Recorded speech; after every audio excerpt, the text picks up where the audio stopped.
वंदे मातरम। आज हम लोग बात करेंगे करंट अफेयर्स की, यानी रेलवे में जो ग्रुप डी या CBT 2 का जो एग्ज़ाम होने वाली है उसमें कितने प्रश्न पूछे जाएंगे और ये प्रश्न किधर से आते हैं। क्योंकि हम लोग GK GS तो एक सिलेबस है, पढ़ लेते हैं, लेकिन करंट अफेयर्स हम मान लीजिए आज पढ़ रहे हैं और एग्ज़ाम 4 साल बाद 2 साल बाद होती है, तो हम कहाँ से कहाँ पर हैं उसको हम देखेंगे। और ये जो हम बता रहे हैं, मैं अपने दिल से बात आपको बताना चाहता हूँ कि करंट अफेयर्स एक ऐसा क्वेश्चन आता है जो आप अगर पढ़े हैं तो सटीक आंसर मारेंगे। GK GS में तो कंफ्यूज हो जाते हैं, उसमें ऑप्शन उलझा देता है, लेकिन करंट अफेयर्स का अगर आप आंसर सटीक जानते हैं तो उसका आंसर एकदम सटीक जाएगा।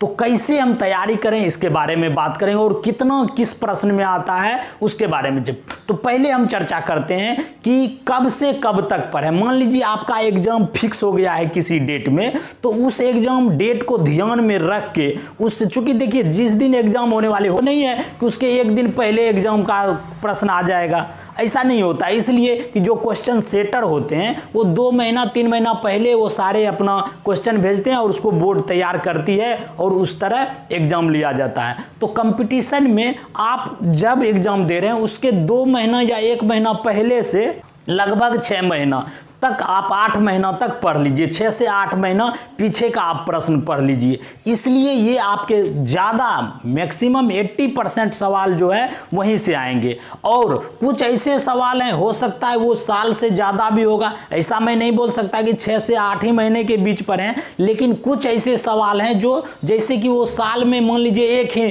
दादा साहब फाल्के पुरस्कार, वो तो हर साल में एक ही अवार्ड मिलता है। कुछ ऐसे अवार्ड हैं जो साल में एक ही बार मिलते हैं, तो वो 1 साल से पीछे पूछ सकते हैं। अगर मान लीजिए कुछ ऐसा है जैसे पद्म भूषण, पद्म पुरस्कार, ये पद्म विभूषण, ये सब है कि बहुत बहुत दे देता है, तो इसमें आता है कि इसी साल का पूछेगा, पिछले साल का ऐसा सवाल नहीं जाता है। तो आप क्या रणनीति के, जैसे मान लीजिए कि आप रेलवे ग्रुप डी का कैंडिडेट हैं, तो आपको इसमें कितने प्रश्न पूछे जाएंगे।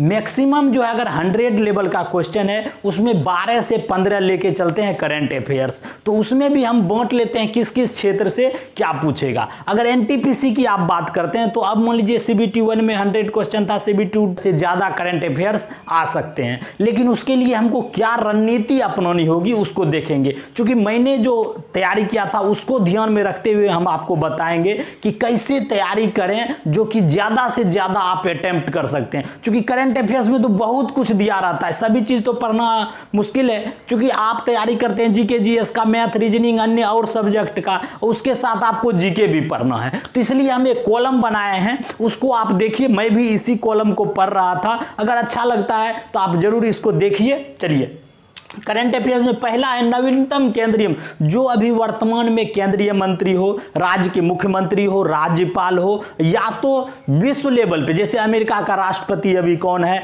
किस जो है पार्टी से है, या अन्य बड़े बड़े देश का कौन कौन से पद पे हैं, उसको जरूर याद कीजिए, उसको देख लीजिए। याद नहीं करना, GK करंट अफेयर्स याद करने वाला चीज नहीं है, क्योंकि आपका एग्जाम जैसे दूर जाएगा ये GK आपका बेकार हो जाएगा current affairs.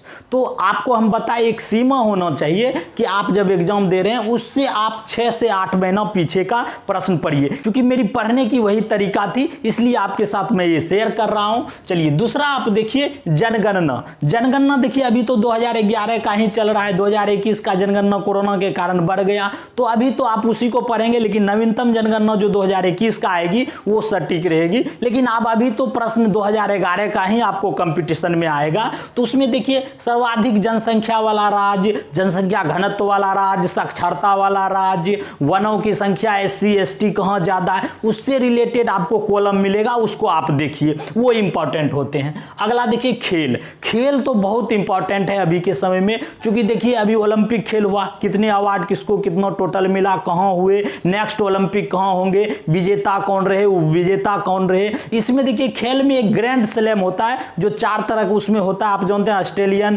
French, Wimbledon, American. तो उस तरह का वो सब खेलों में कौन एकल रहा, द्वितीय रहा, महिला एकल, पुरुष एकल, ये सब सवाल आपको आ जाते हैं, तो उसको आप देख लीजिए खेल में। अगला हम देखते हैं पुरस्कार। पुरस्कार में नोबेल प्राइज अभी करंट में मिला है 2021 का, तो नोबेल प्राइज पीछे का, ये देखिए ऐसा सवाल होता है कि वो 1 साल पहले का भी पूछ लेते, इसलिए बोले कुछ ऐसा पार्ट है जिसमें कि आप 1 साल पीछे तक का भी देख सकते हैं, पिछले साल का भी पूछ सकता है। तो नोबेल प्राइज हुआ, इसके साथ आप देखिए दादा साहब फाल्के पुरस्कार, ये भी 2 साल पीछे 1 साल पीछे का प्रश्न आ जाता है। अगला देखिए भारतीय, हाँ, ये भारत और विश्व में बहुत ऐसा सैन्य अभ्यास है, योजना है, और ये भारत सरकार तो देखते हैं कितना समय डेली कोई ना कोई योजना ला रहा है, तो उस योजना को भी जो आया उसको लिखेंगे किस राज्य में हुआ, तो ये आप देखिए समिति सैन्य अभ्यास सम्मेलन, तो इस तरह का एक कॉलम है, इससे रिलेटेड ज़्यादा 1-2 करंट छूट जाएंगे तो कोई बात नहीं, लेकिन ये जो आपका तैयारी रहेगा ये बहुत ही फायदेमंद होगा, इसको आप स्क्रीनशॉट भी कर लीजिए और ये आपके लिए बहुत लाभदायक होगा। मेरे हिसाब से मैं ऐसा ही पढ़ रहा था, आपको भी ये बहुत फायदेमंद होगा, इसको आप देखिए और लाइक कीजिए। Thank you.